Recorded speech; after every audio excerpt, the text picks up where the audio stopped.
YouTube, what's going on today? We're back with another one. I'm going to make a promise to myself. Man, this hat is smashed all kinds of... Anyways, this video is not getting uploaded until after a gameplay video, but it is being recorded before. I've almost finished Team Affinity. I have like 100 XP with Jared Weaver to finish the Angels. I am getting close to being done with the Twins. I just got Santana, and I just got Jeff Bagwell, and then I'm done. I've got all 30 teams done, and that's where all these packs came from, and doing it in mini seasons. And I got my 5th championship banner for the ballin' packs. I got the 7th uniform or whatever for a ballin' pack. I think this came from... I played WBC mini-season yesterday at work because it was the fastest possible, and the teams are worse, honestly. And then I did the common courtesy for a shot at Jorge Polanco, who is still going for 40K, man. Nothing crazy, but we got a lot of ballins to rip, with some chances at some diamonds, and then let's just get rolling because we have got a bunch to get through. Man, it's just been a good week so far. Hey, nice. I think I can actually collect that, and that'll get me the Speedway field, which I actually really enjoyed playing at last year. I played a couple rank games at it, and I really enjoyed the event when the event was for the Speedway Classic. Maybe I'm a little biased because I was a Braves fan. But yeah, dude, so much baseball this week. It's great time. The only thing better is end of August, September, when we've got college football going and baseball's coming down the postseason hunt stretch. Like, that truly is the best time of the year. The summer heat starts to go away. You start getting a little more mild temperatures. And, yeah, the Braves are winning games. It's better than how last year started, for sure. Former Braves legend, Marcell Ozuna.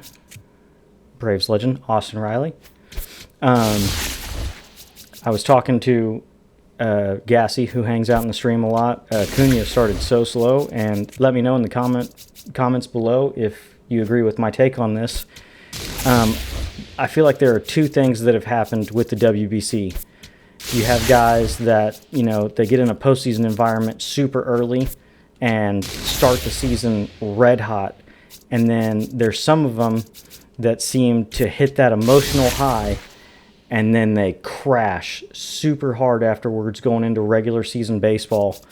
And kind of feels like that's what's happened with Acuna this first week. He is striking out a ton. He hit really well in the WBC too. He had like a 380 batting average or something with like a almost 500 on base percentage in the WBC. But promo card, god dang it. Please be a decent one. It's not. Can you at least be like a little above quick sell? No, you're just quick sell.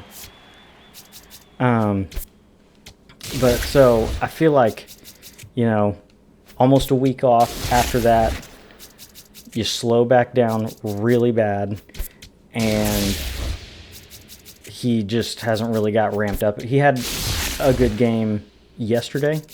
Couple hits, just missed a home run by like 6 inches, but even then I think he was 2 for 4 with 2 strikes. So like when he's not getting on most of the time, he is striking out, and that's really something he's cut down a lot the last few years. Hey, and so I would really like to see that improve. But man, Rake Baldwin, your NL Rookie of the Year. I'm going to say that until the award gets given out this year, probably. But he is scorching hot to start the year. He has 2 homers off a lefty. He has a 3rd homer off of off of a righty. 3 total, not 3 off of a righty. And he had 4 2-out RBIs today. Guys go an entire month without driving in 4 runs with 2 outs, and he hit that in a day. I think it goes without saying that we are super duper due for a 90-plus pull. I haven't pulled a 90-plus Live Series player since the show 24. So that would be sick, but I feel like our Diamond Pack luck got absolutely screwed by that fucking quick sell promo card. We do have all those ball-ins. 1 in 15 and 34 of them. You would hope that we get lucky a couple times, maybe a few times. And like I said, man, I went an entire year of playing this game without getting a 90-plus pull and completing Live Series. I'm done with the, well, stubs are stubs. I play the game too much for that. Like, this is my 3rd, 4th time, something like that, exchanging mini-seasons championship banners. So I've already run 15 or 20 mini-seasons on top of, I've maxed out every event that they've had so far, getting those rewards. And we've had some lucky pulls, don't get me wrong, because they decided last year to add a separate tier that starts at 77. And I think that's part of what the problem is that there's an extra rarity in the packs now. Whereas it used to just be 85 to 89 was the lower overall, and then 90 plus was the higher overall. And it seems like since they added the extra tier last year, 90 pluses don't seem real to me. And I hate watching videos and seeing guys. I watched a Trod video today where he pulled 2 90 pluses. He pulled Juan Soto and Paul Skeens in a pack opening video. I don't have a 90-plus pull in the last year and a half of playing this game. You have to go back to MLB The Show 24 for my last 90-plus Live Series pull. And here we are again. Over 70 packs in. No Live Series Diamond. Cam Boozer. Okay. No Live Series Diamond. Perdomo may be a diamond soon if he keeps playing well. Hey, side note, what was that guy's name last night? Fernandez? Jeremiah Fernandez or something like that with Diamondbacks? Is he going to be legit? You want to talk about a serious problem for them to have? They signed Nolan Arenado in the offseason, and then a prospect in their system just has an absolutely ungodly good spring training and makes the major league roster, and then gets a hit in his first at-bat and hits 2 home runs later in the game, including a go-ahead 3-run homer in the 8th. Like, that's like something out of a freaking movie.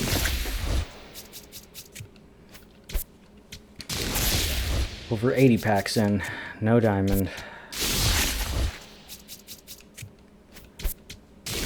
And like I said, I'm just kind of at the point I'm done making excuses for the game. I didn't know I didn't have Gabe Spire yet.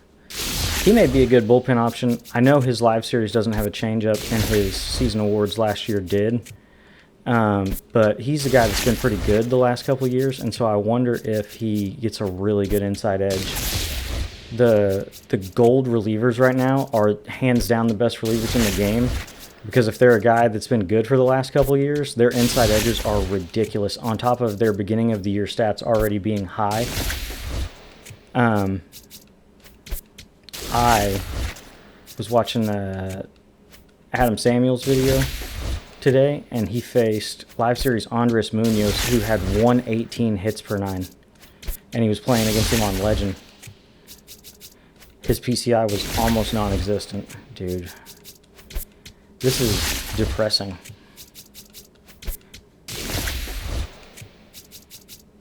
Over 100 packs. And so far we have a New Threads Brendan Donovan to show for it. Last pack.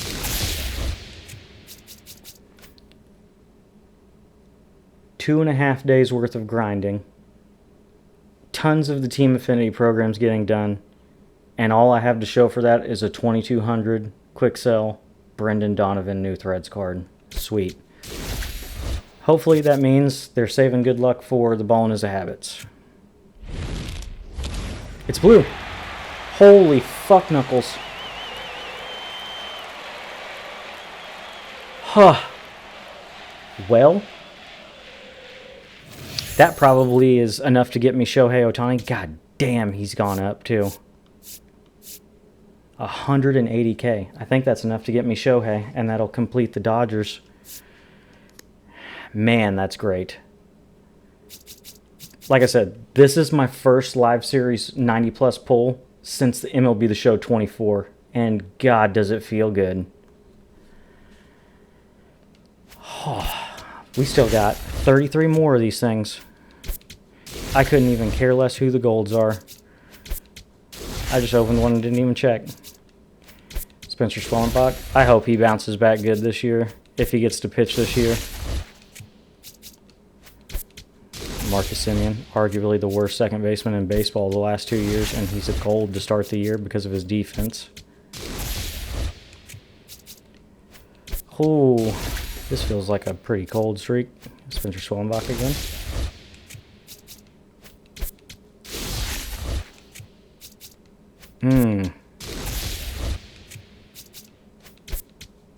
Well, it's hard to complain now after getting a 180K stub card.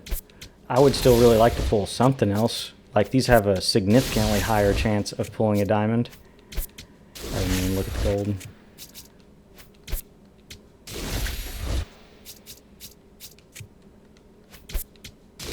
About halfway through. Damn.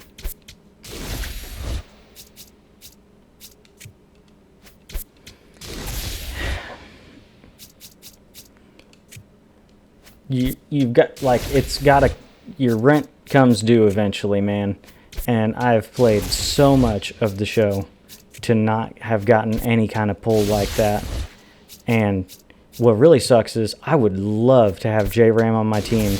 This is the first year I'm going to do, like some of the content creators I follow say, where they pick something that they're trying to finish. And, like, Shohei is already very expensive, and if he's playing well, he's just going to get more expensive. He's super rare to pull, and so, God. I decided this was the year. I have never done it before, but I sold everything, and the first thing I'm doing is going after Shohei this year. He's not a great pitcher. They absolutely nuked his pitch mix. Wow, that was a bad ending. Nice.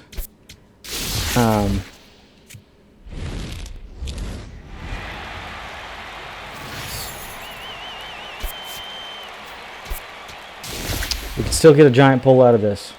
Let's see. Nope. Base running card. He does have a sell now listed, so maybe not worth it.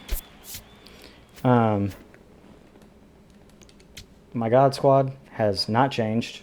Ronald is P5, and I haven't even used him online yet, but I just had him in right field in the lineup on every one of these grinds I've been doing. I will say I've been kind of torn with the DH spot. I like Kyle Tucker's swing. I think he gets really good quirks. Unfazed, dead red.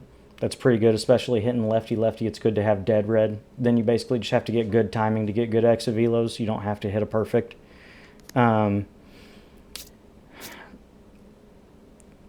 Pasquantino really doesn't, light a fire under me. Me and everybody else in the community that used this Brandon Nimmo in the event was floored.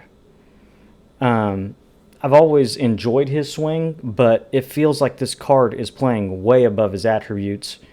And I mean, I don't have a ridiculous, 4 home runs online, but I mean, he just feels like a guarantee, and maybe it was where I had him in the lineup, He got 2 at-bats every event. It was like a guaranteed hit with him every event game. But then the other thing, if you're DHing somebody, I've really enjoyed this card. Don't have anywhere to play him. But if you're DHing somebody, like, you can platoon them. And this card against righties is arguably one of the best in the game. And that's not even considering, like, you could P5 him, put a contact mod on him, and then you're over 100 both, over 100 clutch. And then you could honestly just leave him in case, you know, a lefty comes in, but you have runners in scoring position. He's got a great swing. He's got dead red and first pitch. Like, man. Like I said, and Jack Hagg's kind of ended up just getting bounced off my bench because he's not fast enough to really warrant playing in the outfield. He's more of a faster first base option, and Murakami is a faster first base option too. Not much faster. But if you get a right-handed pitcher trapped late in the game, you can pinch hit for Alonso. I mean, you could even pinch hit for one of these two guys if you wanted to late in the game. Neither of them are really bad against righties. Made's lower power, so I mean, maybe you do that. I don't know. Maybe I do need to just put Jack Hagg back there because the whole point was if I need to run for him late game, then I have somebody fast that can play first. But we also have some new content coming out tomorrow with the Spotlight, so we'll just have to wait and see what we get there. There's just a lot of good cards. It's kind of early enough in the year that you get really partial to some of them, and you don't want to turn them loose. Like, I've really enjoyed Rafaela. Statistically, he shouldn't continue to keep playing like I should be playing. He's a better defender than just about everybody else, but, like, offensively, Cedric Mullins was amazing for me in the event. He'd probably be just as good. Connor Griffin is a higher overall with better power. He's just not as good of a defender, and he's in a secondary, and his speed isn't as good. Doesn't Rafael have 90? Yeah. So, I mean, if his offense starts hurting me, then I guess he goes to the bench and maybe Connor Griffin goes to center to see how that works out. And then Rafael is a defensive sub late in the game. But so far, I've been enjoying him. I've been hitting well with him. That's still just the 7 event at-bats. Harry Ford, his swing is amazing. I've been loving this card. I know that Will Smith is a higher overall. Where in the hell is he? Oh. He's not as good of a defender, and he's slower. So it actually frees up a spot on my bench just having the better defensive, faster first base or catcher with reverse splits. They both have pretty good quirks. Like, he has dead red. That's really the most important one for me. I think, yeah, Will Smith has both. He has dead red and breaking ball and unfazed, and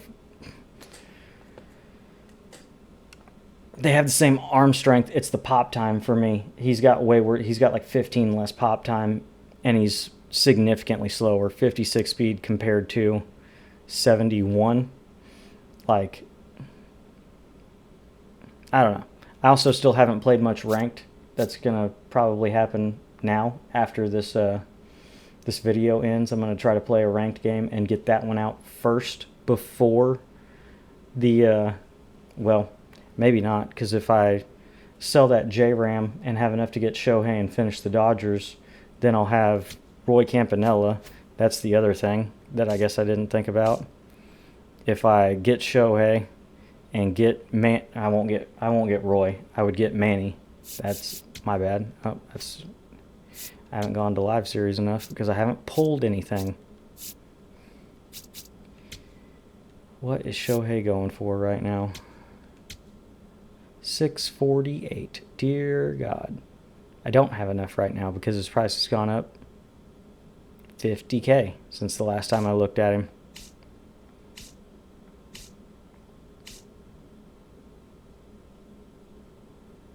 And what's kind of tough, he's not that great of a hitter, but he costs so much that you almost feel obligated to use him as your DH. And then maybe even in your rotation because he's a 92. Just like statistically, he's not going to wow anybody with his pitches right now because they took away his cutter. They took away his splitter.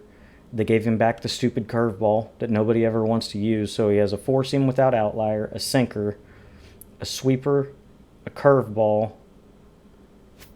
Does he have a changeup? I mean, I guess I could look right there.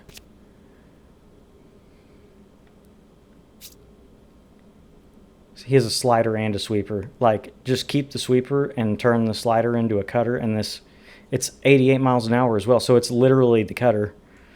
The problem is if you throw it up in the zone, the par is going to be huge, and you'll just have more of a chance for it to hang. But I mean, it's a hard slider at least. So I mean, I guess you could use it like the cutter. I do like throwing the up and in cutter to righties, going righty every now and then to get them out in front because they think they're getting the four seam up. Or they're thinking it's a four-seam in off the plate and they take it for strike three. And the par will be way too big to do that. You're really flipping the coin trying to do that, hoping that you don't get punished. His inside edge is always on pitching for some reason, even though his inside edge is almost always for how he performs at the plate. They still haven't fixed that 3 years later. Every hitting quirk in the game. And then, honestly, you probably throw a speed contact speed mod on him. He's already got really high steal. He's got good enough power. The 60 clutch is rough to the point where if he has to face somebody lefty, just get him out. Like, his contact actually gets worse with runners in scoring position. He's playing up to a 96 today with inside edge. How many of these guys are just significantly more expensive now?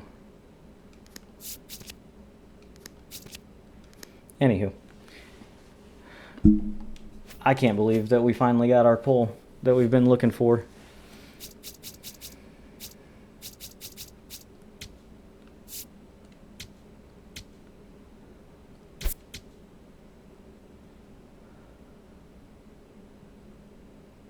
$184,945.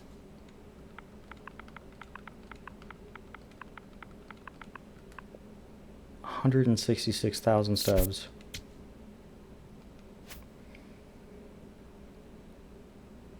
Like I said, I would love to use J-Ram.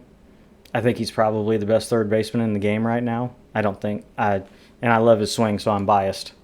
He doesn't have that great of an inside edge today, which they are playing the Dodgers. And Yoshi was throwing. So they probably don't have many at-bats against each other. And it's probably...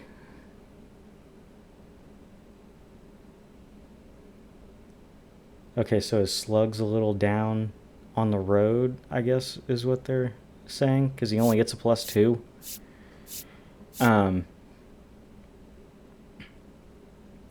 I mean, I definitely want to use this card.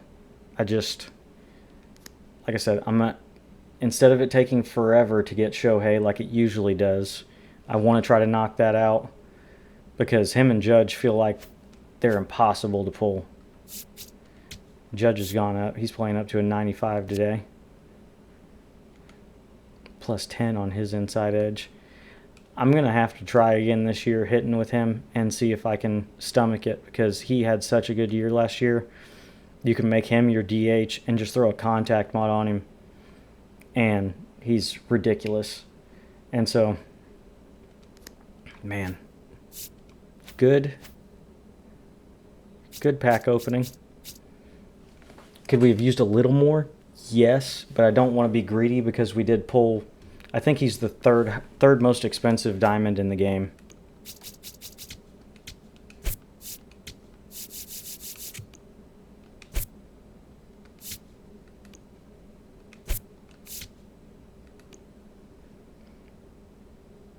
Yeah.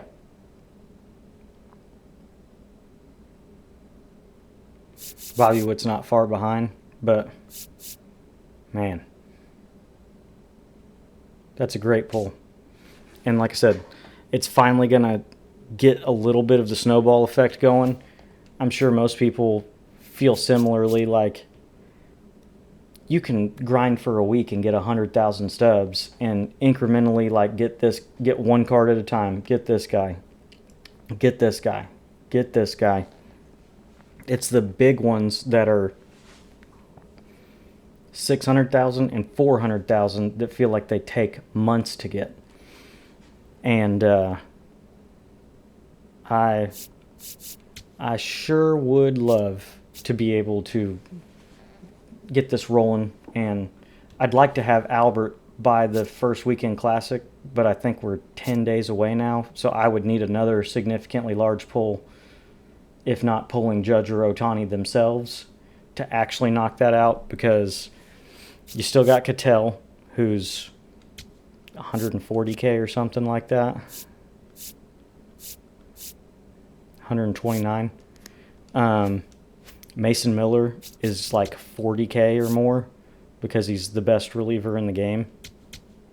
Yeah, 47K. He's the best live series reliever, I should say. One of very few pitchers in general right now that have outlier that still have good attributes.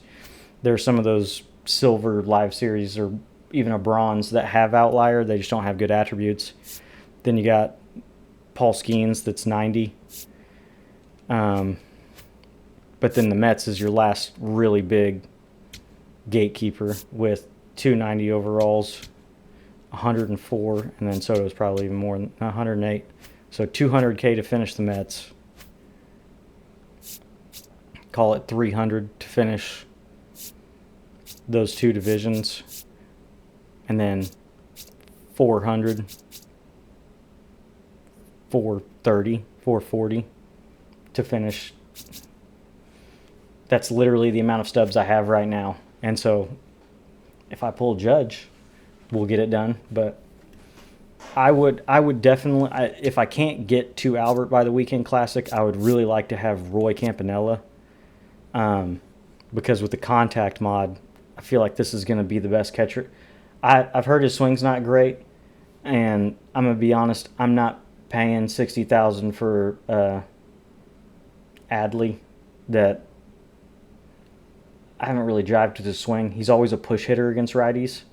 But you throw +9 contact on both sides. I think it's +5 clutch on a contact mod, and then +2s everywhere else. And this will be a very good catcher with very good defense, pretty good speed for a catcher as well. He's kind of in that same range as Will Smith, but he's much better offensively. And so you get him.